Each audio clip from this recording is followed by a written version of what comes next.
And here we are. I hate that transition. I really need to figure out how to fix this so it just like transitions into it. But I'm lazy and I haven't had a chance to sit down yet. Ah. I mean, yeah. Hello, everybody. Welcome to our podcast. I am the Giga Gamer Dad. With me is my host, BPDC PTSD, also known as Panda. I am doing a very bad job. I usually have like everything all set up and I forgot. It do be like that sometimes.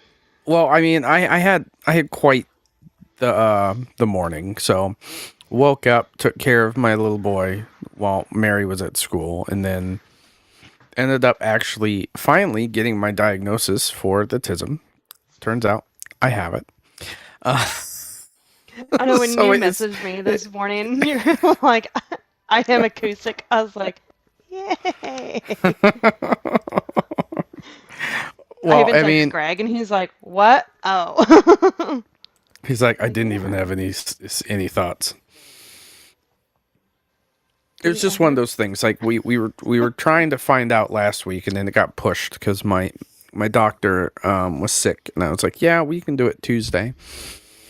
And so we did it this morning, and Tuesday. she said, yeah, you're on the spectrum, so I will have the full like printout of your stuff in 7 to 10 business days or something like that. Look at us go. And then after that, I took my little girl to go see the new Mario movie, which was absolutely fantastic, by the way. I've heard it's pretty good. I I haven't it even seen was the it first was one, so it's. But uh, Mario's not like we my will have to favorite. change So that though, because I definitely own the first one. So, I think the only one I've ever really played was Mario 64 hmm back in the good old days. And I still have it. And I also have the playthrough book. yeah. I don't remember the last Mario I actively played. Like I own Odyssey, but I haven't played my Switch in God knows how long, because I just don't have the ambition to. Like it's. I have other things I'd Yeah. rather play. But Like what? funny you should say. Ladies and gentlemen, this is the Giga Geeks podcast, episode 53, PlayStation, Starfield sales, and more. Funnily enough, I've been playing anything that does not pertain to Starfield. Because when I'm home, I play Starfield. When I'm upstairs, I've been playing Elite Dangerous. And I've been just trying to like get into other games, and I just haven't because I keep going back to Starfield. And I've already sank another 2 days worth of game time into it. No big deal. No big deal. It's my fault for staying up until like 3 in the morning playing Starfield. But you know, it is what I want to do. Guess what I did the other day? Did you play Starfield? No. Oh, damn.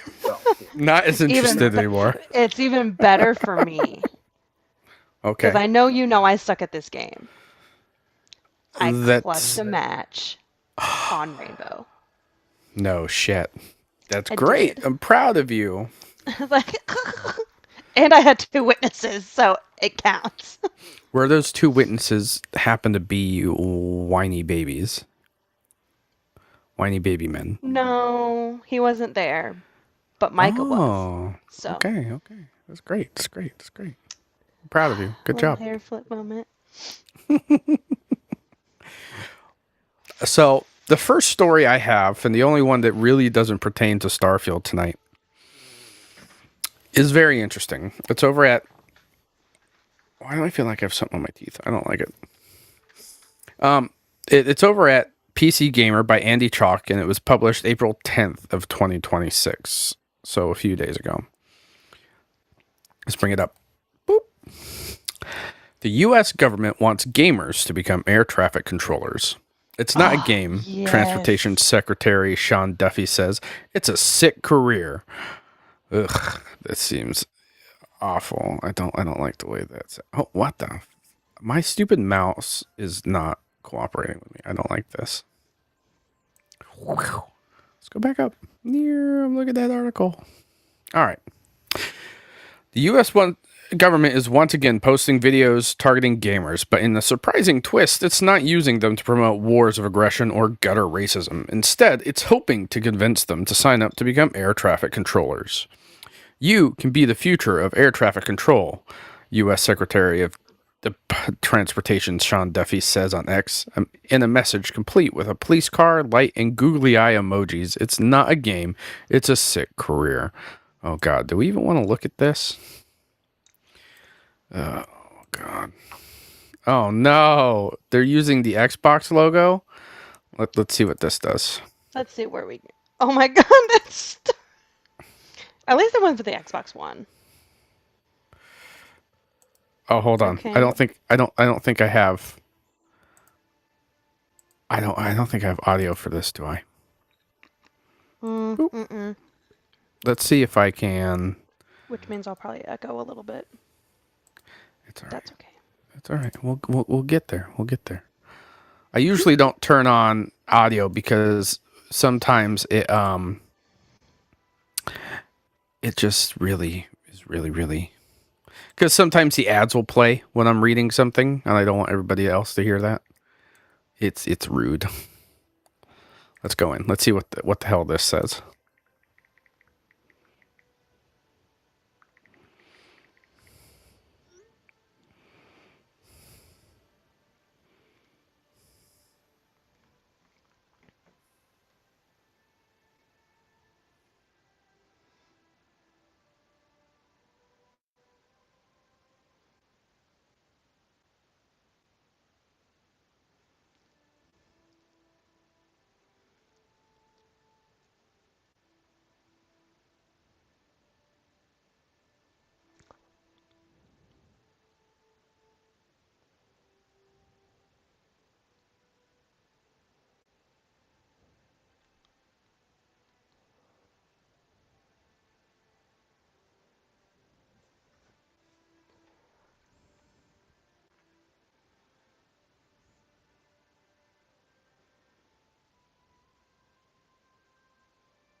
Oh, I don't know about you, but I just kind of cringed watching that. A little bit.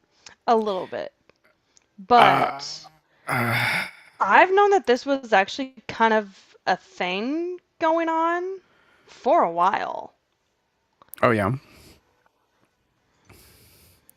I mean, it doesn't surprise me because we have dispatchers at Amtrak as well, and a lot of the people that find good success are video gamers. But to target video gamers like this is very cringeworthy, especially with the current regime.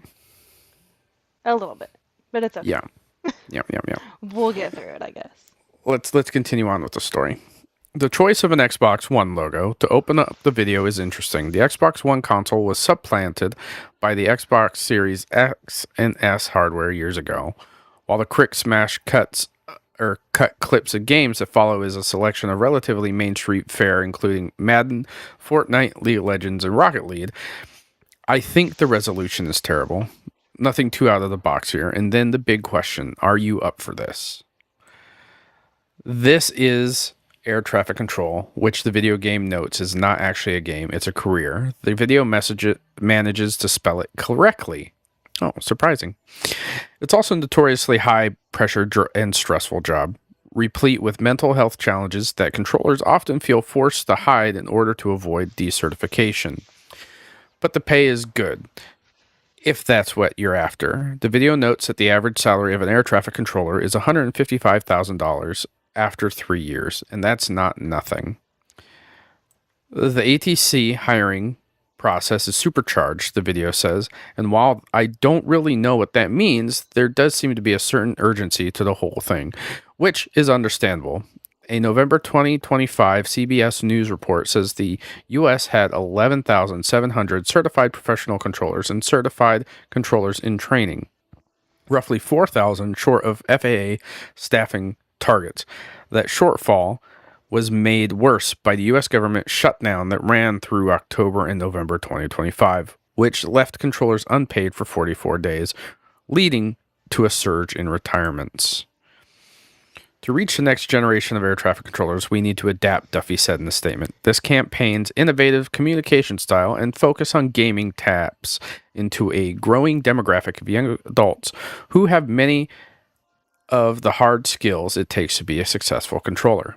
Thanks to President Donald Trump, we've already made incredible progress with the highest controller staffing level in 6 years. There's never been more exciting time to become an air traffic controller and level up into a career with a strong purpose, keeping America families safe.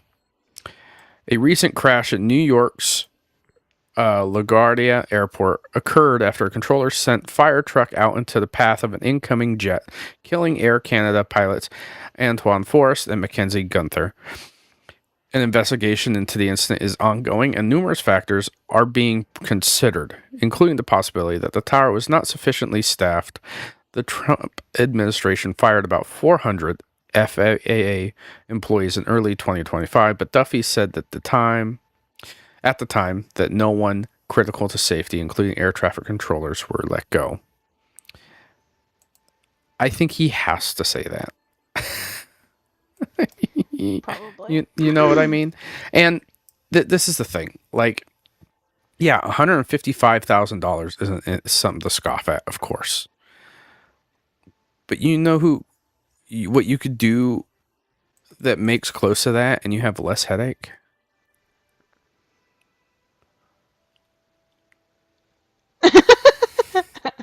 Twains.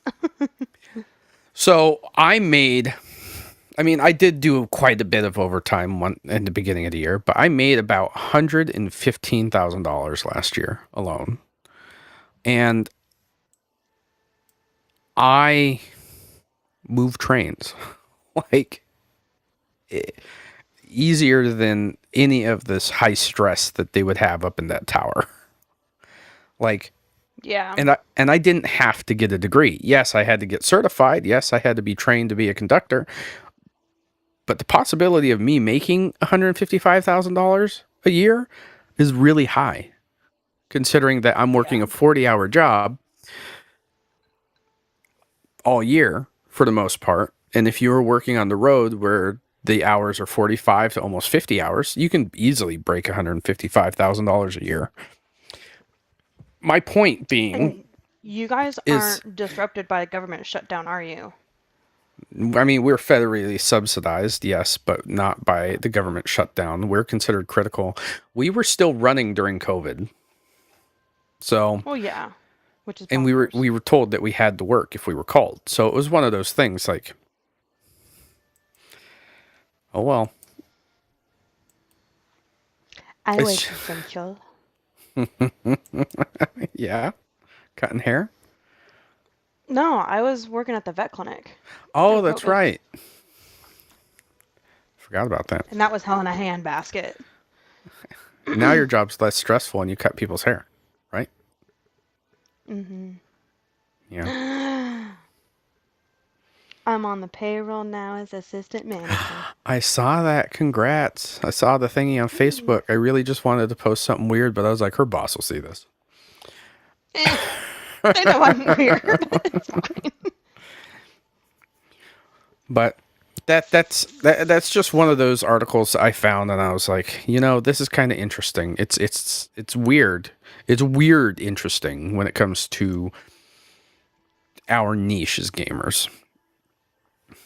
Well, and I remember seeing that like a year ago about how gamers are wanted for the towers Mm, because the way that especially PC gamers how we're doing all of these things with our hands on top of one to two, potentially three screens, mm-hmm. that's what they look for. because Well, we're already hyper focused on multiple things at once on top of using our hands. I was gonna say that's definitely a thing. Is that we're also used to like critical thinking skills and uh, communication. Surprisingly, I always loved that joke about like, oh, like my man can't communicate with me, but I like listening to him game with his buddies. I'm like, I don't have that problem. Sucks for you. all right. So I got another one. This is about our old boy at Bethesda, Todd Howard. Now we're diving into the Starfield stuff. Ladies and gentlemen, this may be filled with spoilers. I have 4 articles for Starfield because, that's my hyperfixation currently. So if you don't want to hear it, I don't want you to duck out, but just be I warned. This don't game want you has to been out. leave, but This game has been out for 2 years. If I'm ruining something for you now, then that's on you, I think. I mean, it's like me going out of my way after all the seasons dropped to go back and watch Stranger Things. Yep. I knew everything that was going to happen, Yep. but like, it was so dumb. I still cried after the first season when 11 disappeared. I And only I'm got like, to, I I went think, the up to my second daughter. I was like, season. I know what goes on afterwards, but I'm still sad. I think I got to like the second or third season with the Russians, and Hopper is taken by the Russians, right? Was that season 3? Okay. And then I Actually, I stopped think that's watching. I need to catch up. season 4. So yeah, I you're need right. to catch up. Why did I do this? I Yeah, did that was this season again. 4. Hmm. Boom, boom, kaboom. Let's dive in. Todd Howard says that Starfield's New Game Plus was us asking you this weird, deep question that I actually think got lost on a lot of people. This is by Josh West, published April 11th, 2026, and this was at gamesradar.com. If you've been concerned with going through the Unity in the past, Bethesda says now is a good time to go back and give it a try.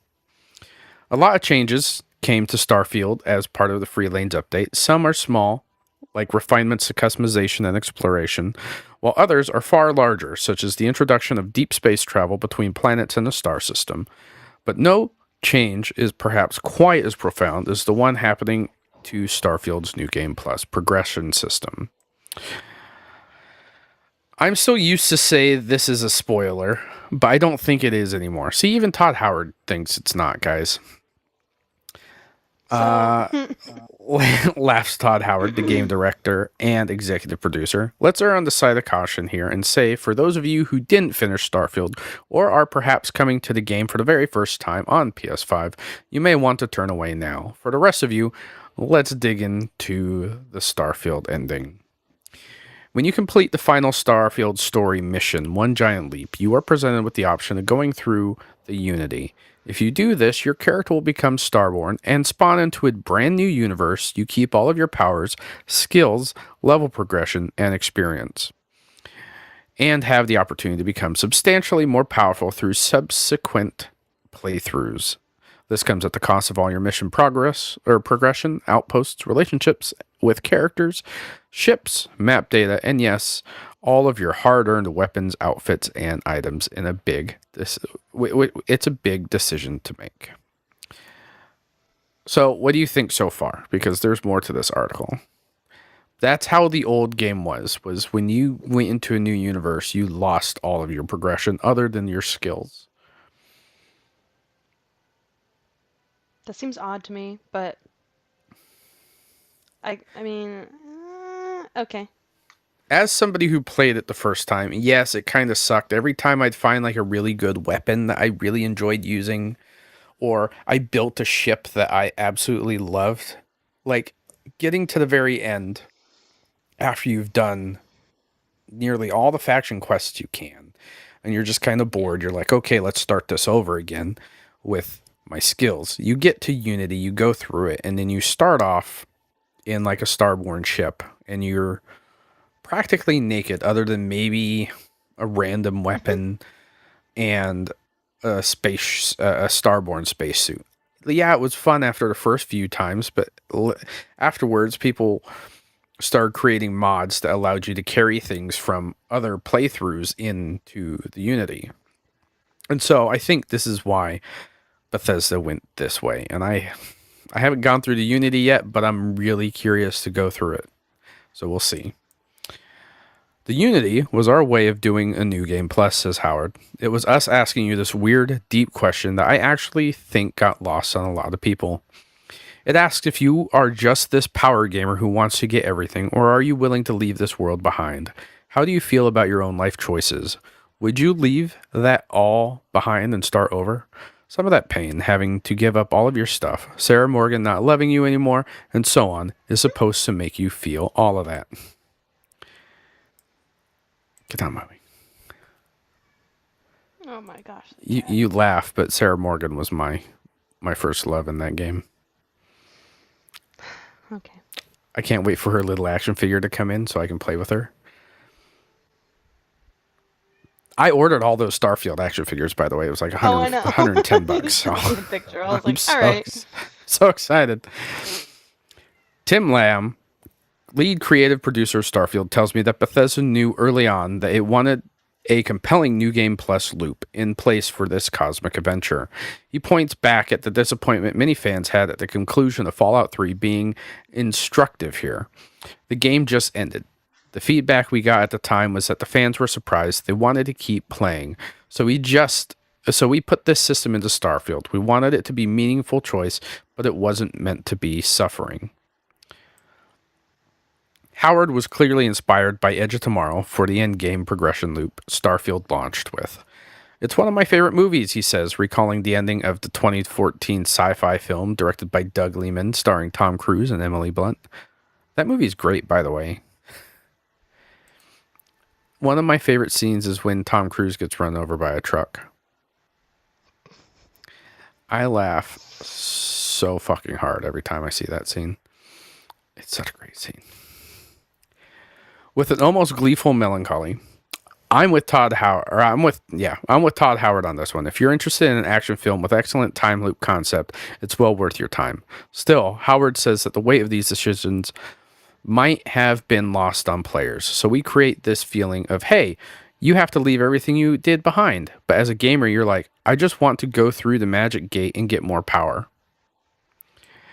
Howard says the team ultimately decided it was, as it began thinking about what to include in the Free Lanes update, to make some alterations. If you decide to enter Unity now, you can do it in a way that you feel that you can still continue your character and have some of your stuff. It's stuff that you earned, after all. Lamb reflects further on the challenge it inadvertently put on players, the attachment that players felt to the things that they had gathered up to that point meant that they didn't want to part with their items. It was a bridge too far, a sacrifice too meaningful. There's so many exciting things that can happen in our New Game Plus loop that we wanted to give it a bit of encouragement. So in an effort to compel players into the unknown, Bethesda will now let you build a quantum entanglement device. This will allow you to take most inventory items through Unity and into the lodge when you arrive on the other side, says Lamb, noting that the 50 capacity device will accept most, but not all, items, letting you keep hold of your favorite weapons and suits, as well as key resources. The decision to make this change, he tells me, was spurred on by the decision to introduce more robust weapon and suit upgrade opportunities through the Free Lanes updates. Then we are introducing X-Tech to further upgrade your weapons and your gear. Well, we don't want to ask the player to put in a lot of work for a reward they are searching for, only to say, no, it's gone now. So once these things started coming together, we knew we absolutely had to do something like this. So we're going to stop there because that's pretty much the gist of the Free Lanes update and why they decided to put it in there. And I absolutely love that they did this because there are weapons I find that I really like the powers of, and then once you get to the end, you're like, well, I want to keep role playing, but it's hard to keep role playing when everything I have is here on this side of the gate. Yeah. So that is great. I am happy for this. This is one of the best updates for a player that is passionate about this game. and it just keeps getting better. Just keeps getting better. Get off the bed! Speaking of which, Get off the bed. I know you haven't played it,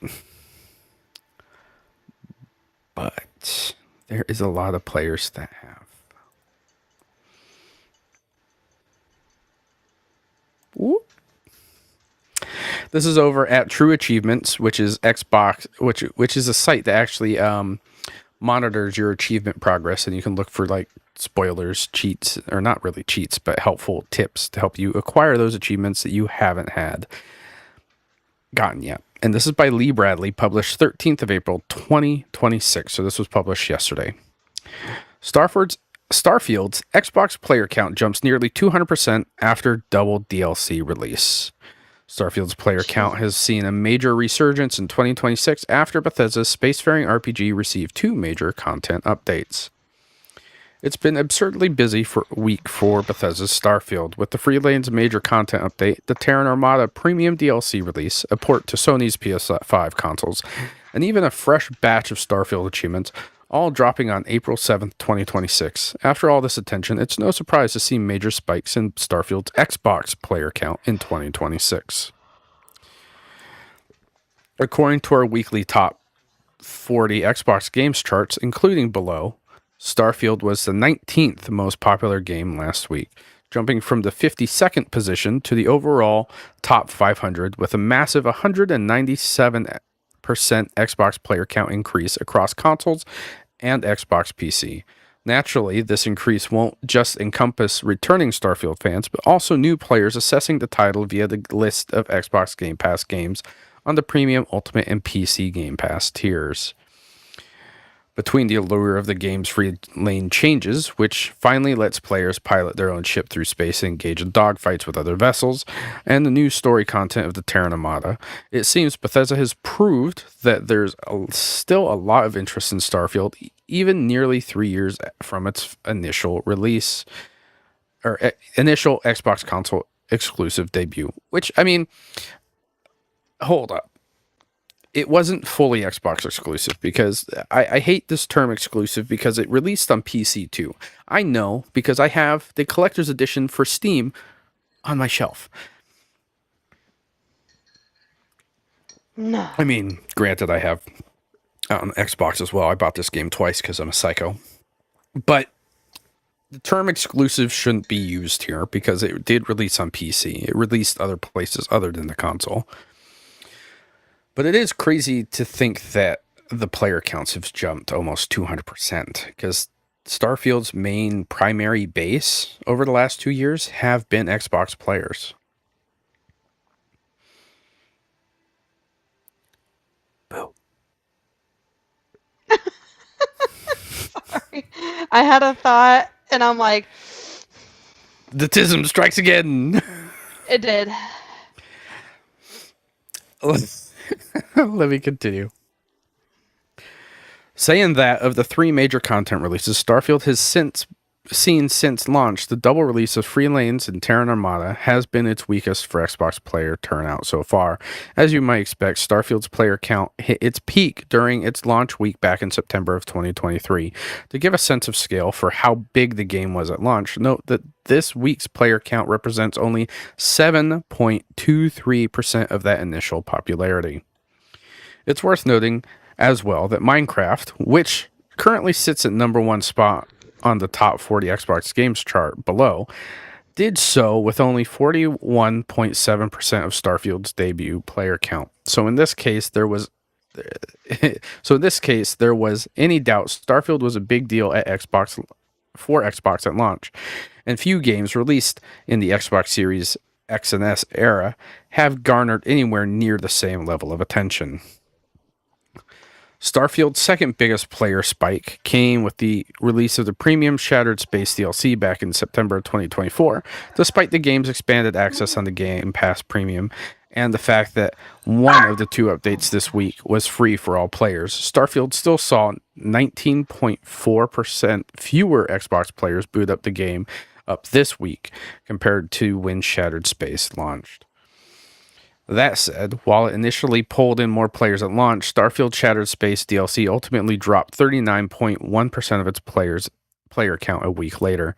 That's an unusually chunky amount of gamers to lose in a single week, and it seems to correlate with the vocal backlash fans aimed at Shattered Space and its general lack of content.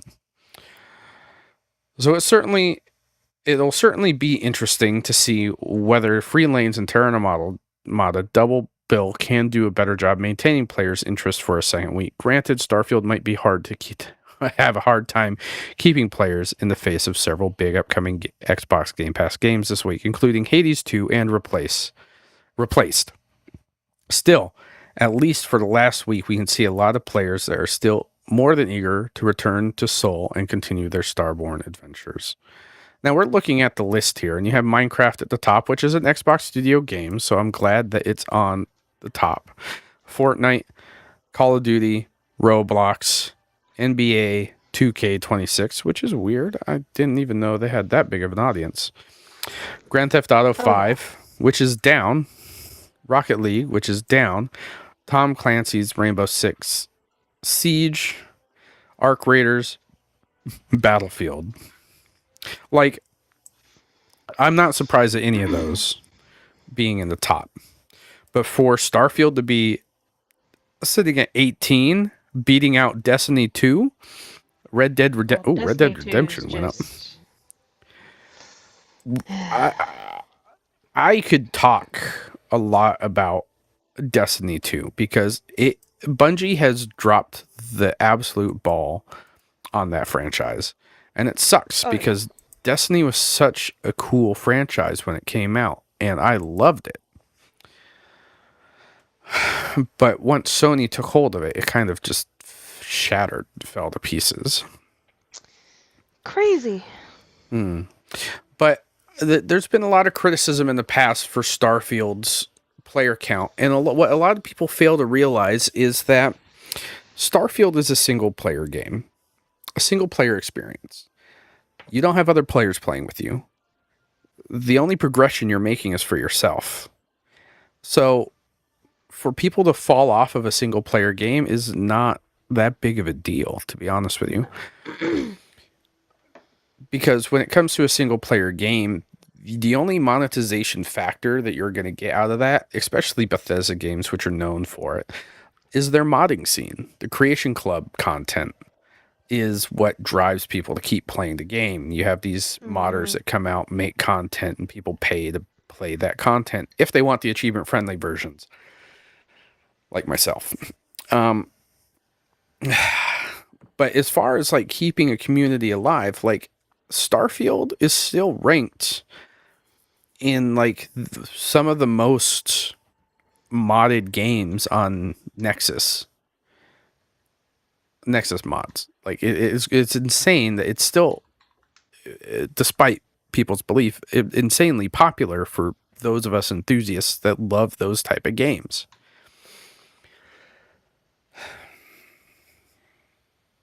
You alive over there? I am. Any input?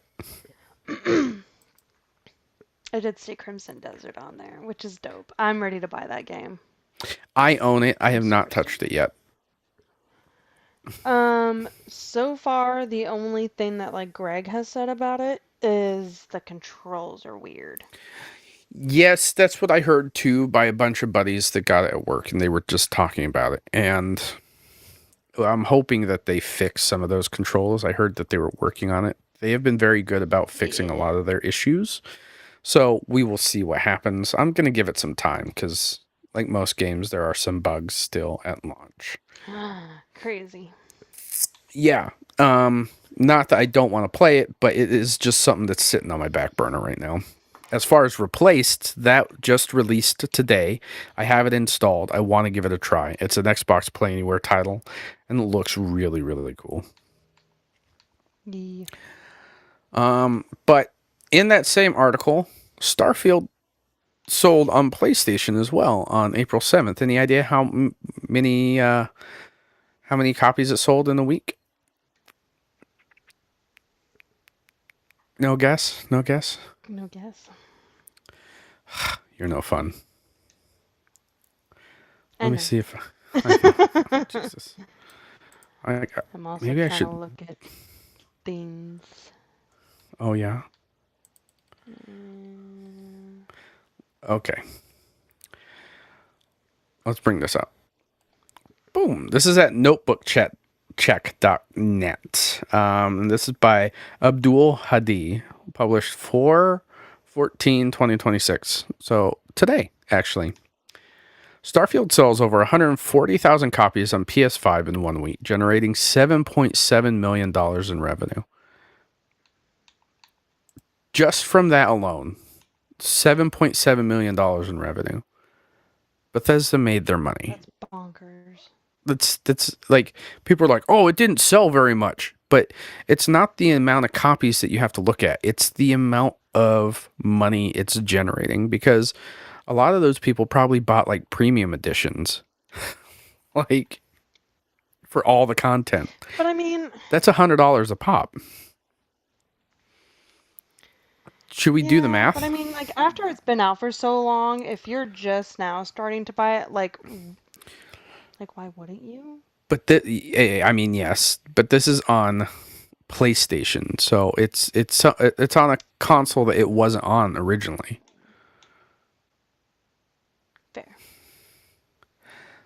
If we were looking at the price, because the price for Starfield releasing on Xbox, I believe, was lower, you're looking at the average of $55 per customer. Because I'm sitting here doing the math, which is not that bad. Let me look to see how much Starfield went for on PlayStation. $300. No, you weirdo. So at Target, you can buy the Oh, standard edition for $49.99, which is on par with what we were looking at for when it came to sales. yeah. So a lot of people were buying standard editions, but that's still a lot of money. That's $7.7 million that they didn't have in the beginning. Good for Bethesda. Let's continue. 2 years after launch on PC and Xbox, Starfield finally arrived on the PS5 on April 7th, and its first week, the game has sold over 140,000 copies, generating $7.7 million in revenue. Starfield was originally released back in September 2023 for PC and Xbox, and it quickly became one of the biggest launches for Bethesda. More than 2 years later, on April 7th, the game finally made its way to PS5. However, its performance on Sony's platform doesn't seem as strong as expected. According to data shared by Alinea Analytics, Starfield has sold around 140,000 copies on PS5 within its first week. This has generated roughly $7.7 million in revenue. While these numbers are not bad, they fall short of what you would expect from a major RPG making its debut on a new platform after such a long wait. Hold on. Let's stop for a second. Starfield was the number one like game on its sales chart for I think a month, which is insane. So for them to say it's like it falls short, like being top of the sales chart at any point in time is insane to think Is about. pretty So crazy. Yeah. I think these guys have higher expectations and need to like bring it back to reality because Yeah. here's another rumor that's been going around is that PlayStation wants to pull all of their PlayStation games off of Steam, which okay, fine. And the reason why is because they cite low sales. Well, the reason why they are low sales is because the games that they're releasing on Steam are coming out 2 or 3 years sometimes after the fact that they came out on PlayStation. If you want people to Yeah. buy your games, they all have to be on every platform day one. That's it. Oh, I agree. Like for you to gatekeep and say, "Oh, we're not going to let you guys over there buy our games," just makes them not want to buy them in the future when they finally do come over. It's like, why should I have to wait Exactly. Like if I can just I get don't it right away? I don't. I still haven't bought God of War Ragnarok, and it's probably because I'm waiting. Because in a few years it will be on sale for like $5, and I'll pick it up then. But I would have bought it day one if it released on Xbox. Yeah. I don't think these companies understand the consumer base. Like we all don't have a lot of money to spend anymore.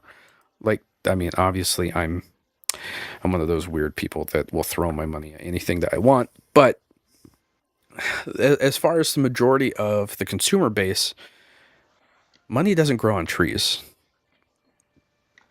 It's been It don't. increasingly harder and harder to buy video games when they start increasing prices from $60 to $80, and it just seems to keep going from there. And these companies wonder why they're hemorrhaging money. Yeah. Let's continue. The PS5 launch came alongside one of the game's biggest updates so far, known as the Free Lanes update. This update allows players to manually fly between planets, something that was heavily requested by the community since launch. Interestingly, the PS5 release and the new update also gave a boost to the PC version on Steam. Around 55,000 additional copies were sold on the platform following the update, adding another $2.3 million in revenue. This pushed the total Steam revenue for the game past the $200 million mark. Before the PS5 version was arrived, Starfield had sold already 3.7 million copies on Steam alone. Starfield players on the PS5 and the PS5 Pro have also been dealing with different performance issues. For some, the game is constantly crashing, while others claim they can't load their saves anymore. While Bethesda has acknowledged the problems and has confirmed that a hotfix is in the works, the situation may have already impacted game sales. I mean, you bought a Bethesda game. It is not unknown that Bethesda games are buggy. I mean, look at Skyrim. Look at Oblivion. Like, and we still But we look still back and be buy like, them. this was the best game I've ever played. Like, Bethesda fans know We what they want. still buy them. We still love them. Like,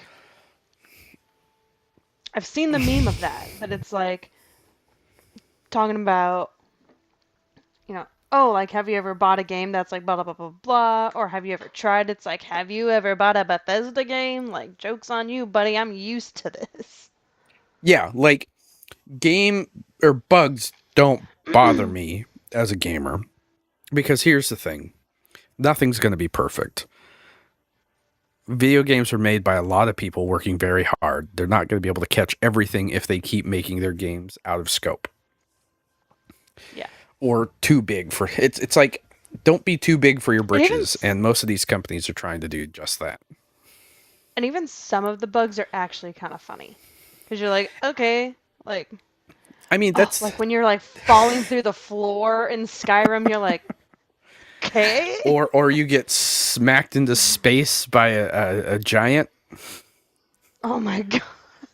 which It's little things like that that you're just like, man, that sucks. But okay, they this is just it. left that in the game. Like, the joke is among the Bethesda community is that these are features. Yeah. Like, You put it so that it way, yeah. so it is just funny to me that, like, if people want to complain about bugs, like, it just wait for the patch then. Like, come on, guys. Like, there's a reason why I don't play a lot of games day one anymore. I wait like a year until it's patched. I actually need to check on Not Adamfall. Atomic Heart. Atomic Heart was supposed to get its last DLC this month. Then I can finally play it. It's like that Russian Oh, yeah. Bioshock. That's right. I was like, I don't remember which one that I've been is. wanting to play it, but the issue is like, I was told that, or they had 4 DLCs planned for it. Atomic Heart 2 was announced, and they still hadn't released the fourth DLC. And I'm like, well, I want to dive into this game. It's right up my alley, but I don't want to play an incomplete game. And I do not like that these people release part of a game and then sell you DLCs to kind of complete the story. It's just dumb. Yeah. I got one more. And this kind of goes back to the exclusives that I was talking about, selling everything on every console day one might help your sales a lot better than not. So let's dive into this. This is at windowscentral.com by Adam Hales, and it was published 2 hours ago. I read this while I was getting prepped for all of this. Starfield sales on PlayStation 5 made me wonder why Xbox even bothered. Was this worth devaluing exclusivity? Xbox's evolving strategy continues to divide opinion, and Starfield reported PS5 numbers only add fuel to an ongoing debate about exclusivity and long-term direction. Starfield's reported PS5 sales have surfaced via Alina Analytics, a firm that often reports on game sales, and its estimates cannot be verified. The figures raise some obvious questions. According to I swear to God I'm pronouncing this wrong, and I feel sorry for these guys because they don't deserve this. Alinea, I think it might be Alinea. Anyways, Starfield was sold around 140,000 copies on Sony's PlayStation 5. Get out of my way. I'm reading. I'm reading here. If accurate, that is a relatively weak showing for what is supposed to be Bethesda Game Studio premier RPG and its first real new IP, whatever that actually means. It also brings the exclusivity, whatever, I don't care, debate back into focus, which remains a constant talking point among Xbox fans and haters alike. Yeah, PlayStation fans are really worried about exclusivity. Yeah. Aren't those words the same? Aren't they the same? Tell me the same. I don't know. I don't do English. Oh, boy. If accurate, 140,000 sales. Sprechen Sie Deutsch?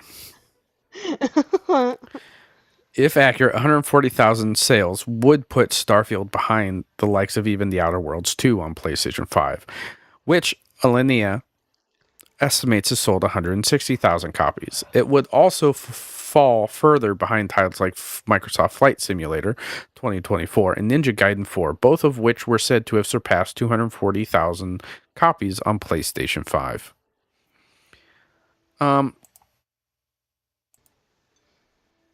So both of those, I think, released day one on PlayStation, if I remember right, or came later. But both of those kind of have a specific set of fans. So it's not surprising that they sold 240,000 copies on Steam or on PlayStation. And I think part of the reason why Starfield's not doing the best is that I feel Starfield was targeted specifically by like a hate campaign from a lot of Sony players because it wasn't releasing on PlayStation. Yeah. And I think if that's the case, PlayStation players hurt themselves by doing that because a lot of misinformation about the game spread during that time. And it's something I still laugh at when people try and talk about the game and they know nothing about it. Let's continue. With that said, this is still early days for Starfield's PS5 release, according to Alinea. I don't care. The game is currently selling faster than those titles. I'm not sure whether Alinea's estimates are accurate or not, and realistically, we'll never know for certain unless Todd Howard descends from the heavens and confirms it himself. If the figures are correct, though, it does, at least to me, raise a bigger question about whether Xbox multi-platform strategy has actually been worth it. It's great that more players can access these games, and some Xbox titles have performed well, such as Sea of Thieves and Forza Horizon 5. At the same time, it does raise valid concerns about why someone would even invest in Xbox hardware if those same games are available elsewhere. I'm not trying to say which approach is right or wrong. I've largely moved to PC myself, but I still enjoy my Series X, especially for its extensive backwards compatibility library, going all the way back to the original Xbox. For now, though, it feels like Xbox fans are a bit of a standoff, unsure of what direction Xbox might take next. I'm generally more excited about the brand than I've been in a long time, and whether it commits to exclusive, leans on time exclusivity, or does something totally different. I'll be watching closely until we find out. If you haven't already, weigh in on the exclusivity debate yourself, and if you have, there's no harm in doing it again. For what it probably is the millionth time if you're anything like me. And that's the thing. I think exclusivity is bad. I always have. I'm a firm believer of play the games where you want, but the games have to be available. Yeah. And we read it. It sold 200 million copies on Steam. 200 million. Right? Just a little bit. Like Steam, like Xbox isn't really competing with Steam. Most of Xbox games, No. I think, all sell on Steam. And that's where they get like a large player base. Like Xbox knows what they're doing when it comes to selling their games. They didn't release it on Sony because what a lot of people forget is that Sony tried to make Starfield a Sony exclusive when it was announced originally. So it's like, why would I shoot myself in the foot over that? I remember when Starfield's initial trailer came out announcing that Starfield was in production. And it was literally a PlayStation logo at the very end. And since then, Xbox bought Bethesda and said, no, we've already had a working relationship with Bethesda before where Oblivion was an Xbox exclusive. We're not letting this slip through our fingers as well. Yeah. And I mean, it kind of makes me happy as an Xbox player that they did that, only because I am a big Bethesda fan. They can fuck up their own game and I'll still be like, oh, let me go back and replay it, you know? Yeah. But this leads to say that I think not releasing day one on PlayStation was a mistake. Oh, yeah. Being able to have every platform, the people that want to play this game, the fans, the people that like this game on every platform to say, hey, this is a good game, means a lot to players within their own communities. You know what I mean? Like a Sony player is going to talk to Sony players. That's just the way it is. Xbox players will find other Xbox players, and PC players will talk to damn near anybody as long as the game is on PC. Yeah. So for it not to be on PlayStation, I feel like that helped hurt its sales. Yeah. But they didn't have to release it on PlayStation. That's the other thing. They already sold 200 million copies on Steam, and who knows how much they sold on Xbox, but Xbox is their main demographic for Starfield. Like, Yeah. they didn't need to sell it on PlayStation. I had a thought and then it left. Sounds about right. Yeah. Nope. It's gone. It is long gone. Sorry. No, Didn't it's mean to fine. go on that tyrant. I was just thinking though, like I know it has to do with the whole like,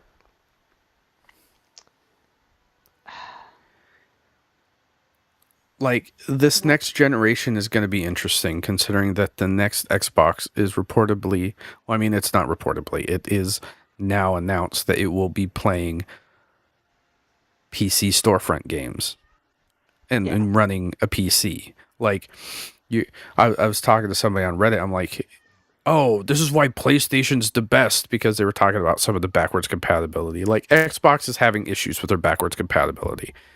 Shit happens. But for you to say that PlayStation's better than them, despite the fact that PlayStation has been hacked almost every Christmas for the last 10 years, it seems, Yeah. it's just one of those things. Like, you don't realize what's coming. And what's coming is that you're going to have one device to play your games soon. And that's what gamers want. Oh yeah. We hate buying multiple systems to play the games that we want. It sucks. It does. I have a system right next to me, $650. I have a system upstairs, $1,000. I have the Xbox sitting over there. That's $899, I think. I don't know. The Galaxy Somewhere around Edition was there. probably $899. I have a Switch. I have DSs. Like I have multiple consoles, but like I only play one primarily. If I could play all my games on one, I'd be a happy man. And that looks like the way we're going. A lot of men would be happy. And if we're looking at it, like PlayStation is rumored to still stay within their own walled garden of games that will only allow games onto their platform if they suck up to Sony. They're going to be an outlier. They're going to be just like Nintendo. Nintendo, yes, has its niche, but you can't find their games anywhere else. No. PlayStation has been releasing their games on Sony or on PC, and for them to back out and close off their ecosystem again, they're just going to lose all those sales from PC. This next generation is going to be interesting. It is. It's gonna be weird. Yeah. We'll definitely have a lot to talk about. Oh yeah, for sure. I mean, this I think this is the most serious episode we've had in a while because I just had a lot rolling into every single article.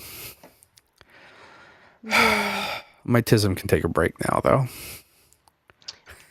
Although, speaking of tism Uh-huh. and things, so Yep. what I had to look up earlier Okay. was I kept forgetting that Medieval Dynasty had dropped like a little Easter egg, like a legit Easter egg hunt in the game. Oh, that's And so I funny. was like, well, it's for the month. So I was like, oh, I'll have to, do that just because I want to. I saw that you were playing And that. yes, so that's been my hyperfixation game. I have that installed on my Xbox, and I have it installed on my handheld. And You've played 43 minutes of it.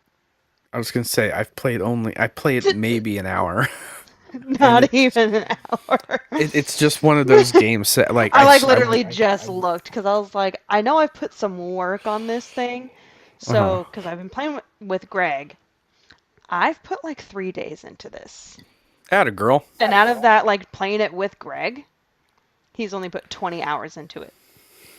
I always joke with him that, like, because I'll play it on my days off because I just don't want to do anything.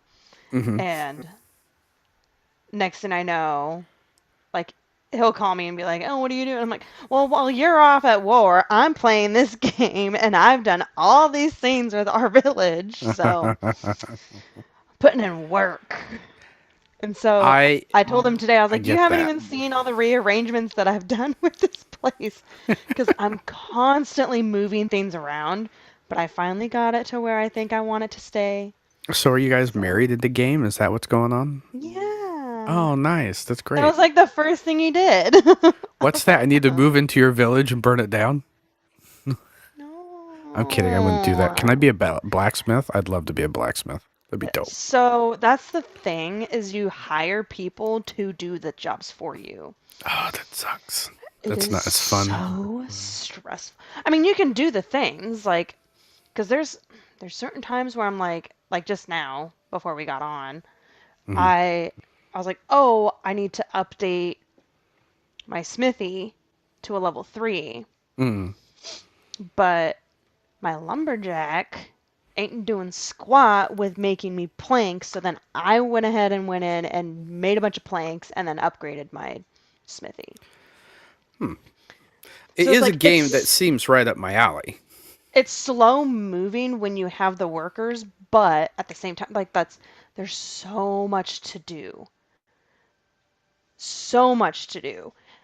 Because I mean, yeah, you have your lumberjack, your smithy, you have a sewing hut, you have a kitchen, you have your farming stuff on top of like you have to hire workers to collect the manure, feathers, eggs, wool, or So yeah, I mean, it's wool, running a medieval whatever. town, so yeah, there's a lot to do. Yeah, so Is there's so much to do. On top of you have to take care of the people that you hire. So everyone mhm. has to have a house. And you can't room males with males or females with females. But you also have to pair them properly when you move them in together. Mm. Because if you pair the same profession together, they do better at their jobs. Oh, I mean, that makes a lot of sense. And it just gets, it's so So it's a stressful micromanagement in my simulation. brain. It's so micromanaged. Oh, But damn, that it's sucks. so much fun. I'm looking at the like capabilities or like the capabilities, and it's an online co-op between 2 to 4 players. It Hmm. would have been interesting to have like an entire town functioning and like role playing as a city. Yeah, that's what I mean. You have But NPCs, well, but yeah, I meant like with players, but you can only do it between 2 and 4 people. So yeah. But I luckily, it's mean, cross-platform multiplayer though, which means I can play on my handheld and still come in and burn your city down. you can't burn anything down. You don't You know have that to yet. actually go in and You have destroy it with your not hammer. tried That's hard the other thing enough. is you have to maintain like rebuilding all of your tools. Huh. And See, and then every that's why me being a blacksmith would be perfect because that would be shit. I find that tickles my tism, but crafting that's and making stuff. what like your smithy is for too. But there's times when like I'll be in the middle of something and it's never when I'm at my village that Hmm. someone's like, I don't have my tools to do my job. So certain production things, you have to have, they have certain tools that they have to have. Hmm. So I have my mine and I'm constantly rolling with pickaxes because I got 6 workers in the mine that constantly bringing me my goodies Hmm. and it's so stressful. There But it's still was a fun. there was a tiny game that just came out too that I really wanted to play, and I wanted to talk to you about it because it's a cozy game. It's called Tiny Bookshop. Look it up. Look it up right now. It's on Game Pass. It's called Tiny Bookshop. So bright. The first thing I see is Tiny Bookshop worth it long term? I don't think it's like a long term game, but it's $15, but it's on Game Pass, and it looks like a nice game to just like sit down and chill for a session. And it Oh, just kind of like seemed kind of up our cute. alley. I tried showing it to Jordan, and she was like, "I'm a librarian.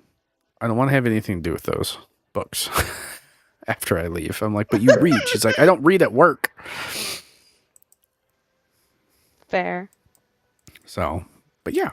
But it looks so cute. But I thought of you, Oh, and I wanted to like say that before we ended tonight. So, thanks. friend, God, what movie is that from? in betweeners. No, it's a um open season. The little Oh yeah, they do it in that too, friend. friend. Oh my Well, gosh, I ladies and love that gentlemen, movie. it has been an hour. We're 5 minutes over our normal time. For those of you that stuck around with us, thank you. We appreciate you as our viewers. Whether or not you're paying attention or not is doesn't matter. We appreciate you being It don't here. matter. But this is our game over. Ladies and gentlemen, if you like our content, please like and subscribe. If you'd like to appear on the show and talk about something with us, please let us know. You can find me at Giga Gamer Dad on YouTube, Twitter, Xbox, literally anywhere. type in my name. I'm sure it will come up with all my different profiles. Panda, where can they find you? Discord, Instagram, Twitter, even TikTok. But don't do that because I have I like will two follow you. things on TikTok that like I don't I like content creation, but I don't like short form content creation. Yeah. Xbox, BPD, DC, PTSD. But thanks for coming out, ladies and gents. We'll see you That's fine. next week. Have a good night and ciao. Bye.